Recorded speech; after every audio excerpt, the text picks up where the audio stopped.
Good morning, squad. Or maybe it's not morning where you are. It's certainly morning here. Gonna throw my hat in the ring on this gender thing. I would say chime in, but we always chime in. I don't really feel like I chime. I know Roared Audacity chimes because he's got the boop, and Sned chimes because his voice is like the sweet chimes of a cherub. When I first saw Shafe's video this morning about gender, I wouldn't say that I rolled my eyes, but it was more like okay, where are we gonna go with this thing? And I watched it and took a steelman approach, again trying to go against my nature of just opposing poor Shafe at every turn, and it's going to allow me to have a little bit different of a video than what I normally would. So I identify as the most left-leaning of our group, probably.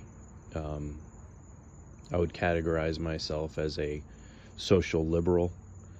I actually have a dog in this fight, so to speak. My daughter, who is gay, wants to be called by a different name, wants to move far out of the area. Like she originally wanted to move to Canada. Now she's sort of resolved to want to move from here we are in Florida. She wants to go to Minnesota. I'm only under the assumption of now Minnesota is rumored to be the most liberal of any states, thanks to that Waltz character, right? So I have a certain perspective in this that some in our clique may not have, and I would say that I've been of a mind of what does it matter. I've been of a mind of gender and birth sex being two different things. But I do hear and understand what you're saying, Shafe, in your video, that from a child's perspective, or from a stability perspective, what is that doing to us? So I took a few moments after watching your video and did my own research, which these days means Googling something a couple of times. And I was curious when this whole movement began, because the internet can be a beautiful thing in that there's receipts all the way back to the beginning, and you can find out how things changed. And it was interesting to me.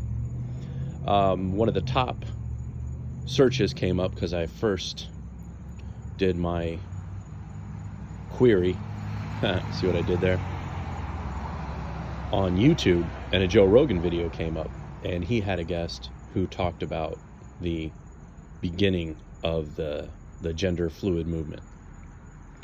And it turns out, according to the guest, in 2011 there was an atheist conference, of all things. And of this atheist conference, a feminist spoke where she talked about how she didn't need guys to come on to her during a conference, and so on and so forth. She did this big speech about that shit, right? Well, as the story goes, later on in the evening, she calls it a night. Apparently it's about 4 a.m., gets on the elevator, and a man is on the elevator with her and asks her if she'd like to come back to his room for a cup of coffee. She declines, but in response to that situation, makes a YouTube video that then goes viral, apparently, about how directly after that conference, somebody must have totally missed the point. Now, I didn't watch that video, but it's rumored to be fairly mild, like she's not insulting or anything else. But she makes this video in response to that situation. Well, in response to her video, a guy makes a satirical post as a letter to Muslimina, and basically this person clowns, stating that, oh my God, garbage truck. Just when the video's getting good. But anyway, in a nutshell, the poster says, "I'm sorry about your gender being your body parts being mutilated, and you think things are so tough.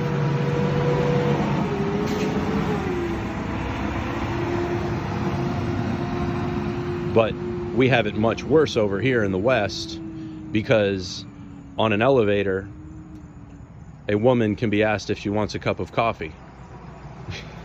And as a result of that post, all these people in this atheist group comment, and everybody factions out.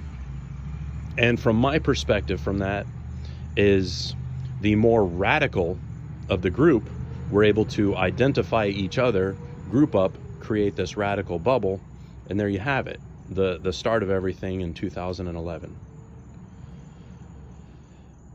Going a little bit further, there's an element of Marxism from Das Kapital, which appeals to feminism, that talks about gender roles in the workforce. So all in all, in my research, it makes me wonder, this seems to really push a Marxist, or furthermore communist nature, like a movement. And it makes sense with everything else we have going on with the destabilizing of certain things.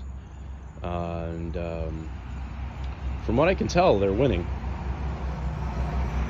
However, it's difficult because that group seems to own the media.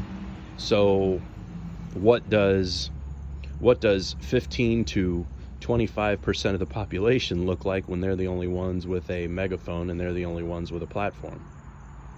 So, good video, good discussion. Look forward to going forward with all this, but yeah, look it up. Elevator Gate is what that one situation is called. I mean, you combine Elevator Gate, that faction splitting off, with the protests at Evergreen College, all following the Occupy movement, and then BLM.